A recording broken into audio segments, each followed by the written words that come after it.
Okay, so I'm going to show you the materials that you'll need for this next abstract decorative online painting course.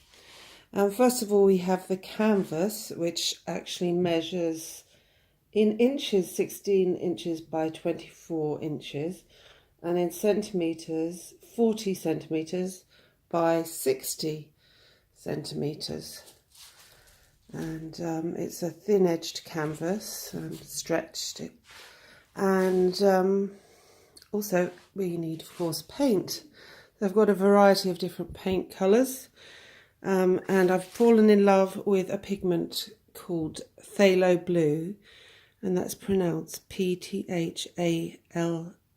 spelled P-T-H-A-L-O, and it's a really beautiful pigment. It's really deep and cool, and this is quite a good make. It's a Winsor & Newton, and it's a very, very strong pigment, so you don't need a lot of it. I've got a palette here, which is, as you can see, has been used a lot, and now I also want to show you my Posca pens, which I use a lot of. You can buy them online or in art shops. I get mine online, and I think these are shipped from Japan, but they don't take long, probably about a week. Now I've got all sorts of a variety of different brushes, different tips and different widths, and some of them are quite small for my detailed work, and I use a thick household brush just for laying on and for gestural marks, and my trusty dusting brush for softening, which is fantastic, and I've had this for years from when I used to be a specialist decorator in London and LA, and it's lasted me, God, I think about 25 or more years, and it's brilliant. Yeah, so lots and lots of different brushes, and of course stencils, which I absolutely love in the process of making abstract art, because I like to create lots of different layers and overglaze them. So here we have a variety of different stencils which I've been collecting for a few months, and you can get them online. Well, I do, because there's more variety. So yes, just anything that you like, anything that you see, they're really inexpensive. Last of all is the Dutch metal, which is so similar to gold leaf but much, much less expensive. And I use decoupage glue to seal between layers, so that I don't lose any detail between the layers of painting, and it gives it a nice rich glow. And I think that's it. Of course, you need some jars for water, and I tend to prop my painting up on a cup instead of using an easel. So all will be revealed as you follow this course. So this is stage one, getting all the materials. And first of all, I'm going to put down my first layer of colour, and it's going to be the beautiful phthalo blue. And you don't need too much of it. Now, I've just used about 1 centimetre or slightly more from the tube and squeezed it onto the palette, and then hopefully you can see how rich it is. Now I'm just going to slop it on. I just love the process of abstract painting because I don't feel so precious about it, and I don't want hairs on it. That's something I don't want, and there is a hair on there. So I'm going to, yeah, that's it. Put a bit more paint on there. So it's going to be a kind of painting in several layers of colour, or stratas if you like, because I love geology, mountains, and I feel that all my paintings have been informed by looking at layers of rock, because I've been fascinated by mountains and cliff edges for years. In fact, where I live is by a cliff edge, by the sea, and also where I go frequently is to the mountains in southern Spain. So often that's why my art looks like it has, or there are mountains in them, and therefore there's a little history behind it. Okay, so that is the blue, and the phthalo blue is particularly lovely, I think. Now I'm going to take another colour for the next layer, which I'm going to, for the moment, take a cadmium red, and actually I'm just going to squeeze it straight onto the canvas, because I can. And then get the lid back on so it doesn't dry. I'm going to take a new brush so we don't get, obviously the colours will mix, but I'm going to put in my first layer, and the colours are mixing,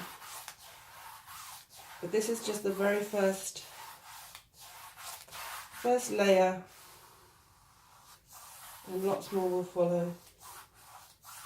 Just getting the preparation down, the basics down, is one of the most important things, foundations from which we work.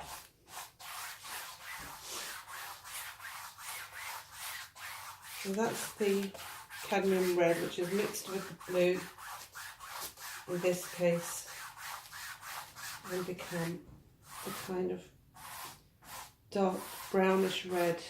But I want to make it redder, but I don't need to worry too much because I'm going to put lots of pattern on this when it's dried.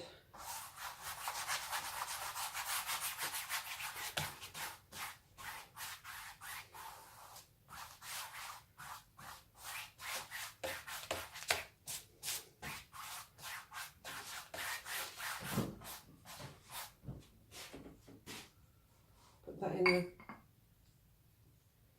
water, get the lid back on.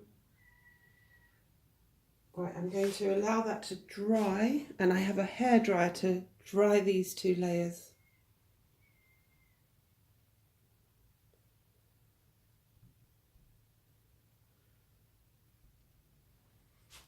So now that's those two layers have dried with the hairdryer, I'm going to now use violet or purple to squeeze it straight onto the canvas for another layer here.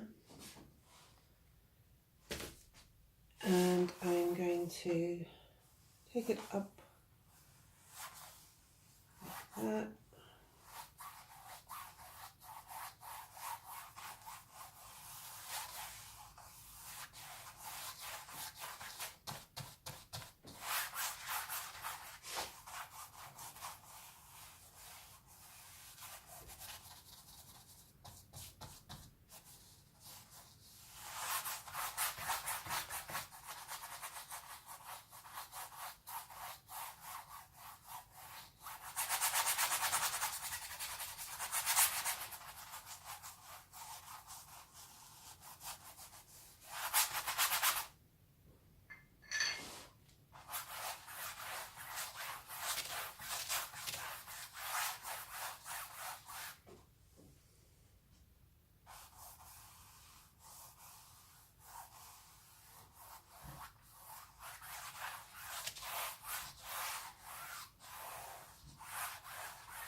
I'm just working intuitively as I go to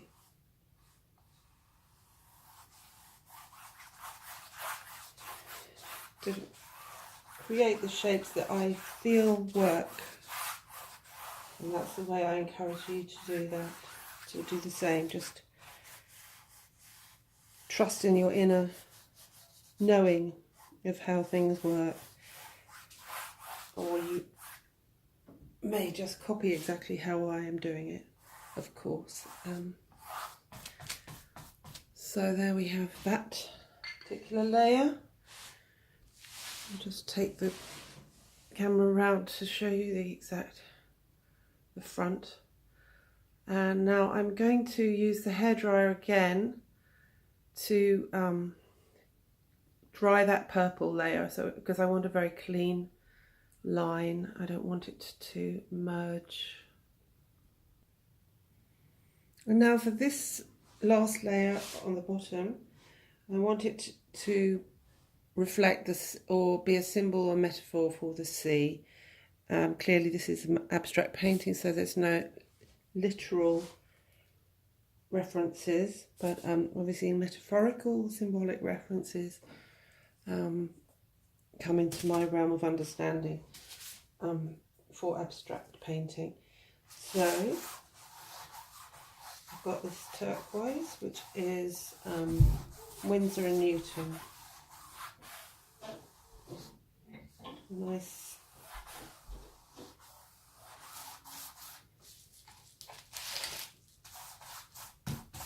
good pigment, quite strong.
Okay, so that's stage one of the canvas, and for the next one I'm going to start laying down the pattern on each layer or strata. So for that we'll be on to the next video.